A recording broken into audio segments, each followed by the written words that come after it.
Abafumba bafunye obutakkaanya ye Joseph Segawa ne mukazi we Maria Keleni nga babeera ku kyalo Tiribogo ekisanga mu ggombolola y'e Muduuma mu disitulikiti y'Empigi. Ababiri bano bannyonnyodde engeri gye baakubaganyemu era nga mu kiseera kino omukazi bamuwanda lulusu. Omwami wange sikyamwagala. Wamukubako? Namukubako naye yankubako. Bikola ebyakola kati ate atusi mwana muto bwaba yeesaliddewo yetakyanjagala tewaliizo. Omukazi annyonnyodde engeri gye baayawukanamu ne Basegawa n'atuuka n'okupangisa omuzigo kumpi ne bba wapangisa era n'aleetamu omusajja ye gw'awulira nga gw'ayagala nga yasuzeemu ennaku 2. Kati kulo nasula naye ennaku 2 era ng'amaze kufuna ennyumba nga tugenda pangisa ennyumba ndala. Kati oli mwami Segawa we yaleetera olutalo ng'otutudde wali n'omusajja. Segawa ayogedde ejjooga eryamukoleddwako nga mu kiseera kino awenyera olw'omusikuze gw'alumiriza okumukira n'amuggunda.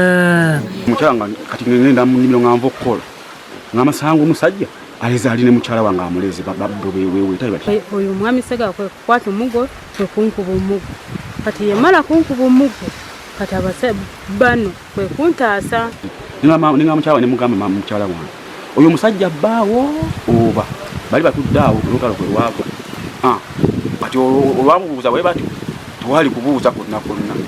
Omukazi yasifa busikusi nga nkwata mataayi. Omusajja alaajanye olw'omukazi okumulekera abaana 3 ate nga mu kiseera kino alumizibwa olw'ensambagere ezamukubiddwa omusiguze. Nze mbalina era yabansuulidde ndi mulwadde era nze mbalina. Abamu ku mikwano gy'omukazi ono okuli Nakabugwanjera boogedde engeri mukwano gwe gye yaleetamu omusajja n'abamwanjulira ng'omugenyi era nga bwe baasooka okumusuza.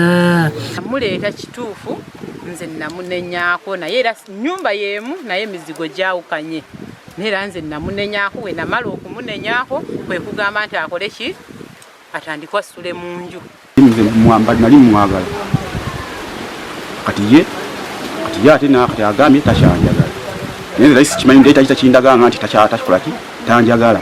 Kyokka bagamba nti baamulabula ku bizibu byali ayolekedde ne bamusaba obutabipeeza nnyo mu maaso ga Basegawa gye yanobye mu ngeri ey'okumulumya. Waliwo omusajja yali wano kati omusajja yamala kujja wano n'ayagala afane mukamusajja Kasegawa mukamusajja okuvaayo omusajja agiye kalakase kubanga musobola mutya okukola ekikolwa kiki nga ndi mu nnyumba wano. Bakwata bukwaso Segawa nga bakuba olukubo olwasooka. Kati mu kutuula wano twali tuva kukola ng'oli aleeta ekiti ng'akuba omukyala we. Ntirukono yabadde tandabira nga nze nirabirira nga ndabirira n'abaana ninsalawo okumuvaako. Nannyini mayumba ababiri bano ku bapangisa ayogedde ku nsonga zino n'ategeeza nga bw'atabalinako mutawaana kubanga badde bamusasula bulungi. Nze nga landlord waabwe sibalinaako buzibu baba abakyala bombi kuba bansasula bulungi.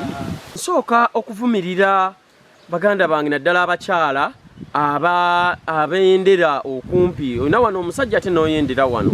Brian Membe yakusakidde eggulu eno ku Lwabukedde TV.